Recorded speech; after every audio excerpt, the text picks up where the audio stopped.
Beneath the moonlit canopy of Murkwell Forest, Emma's heart raced as she trudged through the damp, dense underbrush. Every snapping twig underfoot felt like an ominous countdown. She had always found solace in night hikes, but tonight was different. Her brother Sam was missing, and she was the only one searching for him. It all started with a local legend. The villagers spoke in hushed whispers about the echoes, disembodied voices that led people deep into the woods, never to return. Sam, ever the skeptical journalist, scoffed at the stories and set out to debunk them. His last message to Emma was a video, a shaky recording of him standing at the forest's edge, grinning and waving. That was 5 days ago.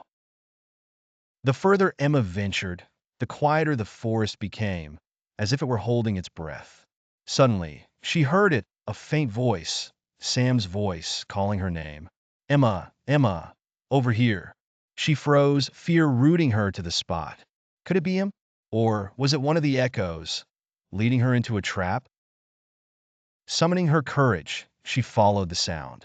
Her flashlight beam danced across twisted roots and gnarled tree trunks, creating shadows that seemed to squirm and writhe.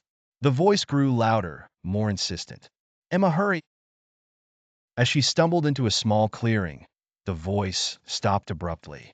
The silence was deafening. In the center of the clearing stood a tall stone obelisk, covered in ancient runes.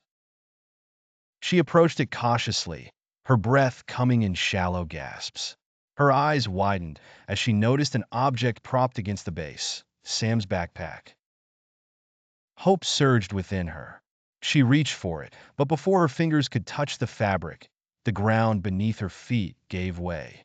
She tumbled into a narrow pit, landing hard on a bed of moss and leaves. Pain shot through her ankle, but she forced herself to stay calm. Above her, the sky was a small, distant circle of silver light. The walls of the pit were lined with smooth stones, too steep to climb. Emma, the whisper came from the darkness behind her, echoing off the stone walls. She turned slowly, her flashlight trembling in her hand. There, in the furthest corner, sat Sam. His eyes were wide with fear, his clothes tattered and stained. It's not safe. Get out, he croaked.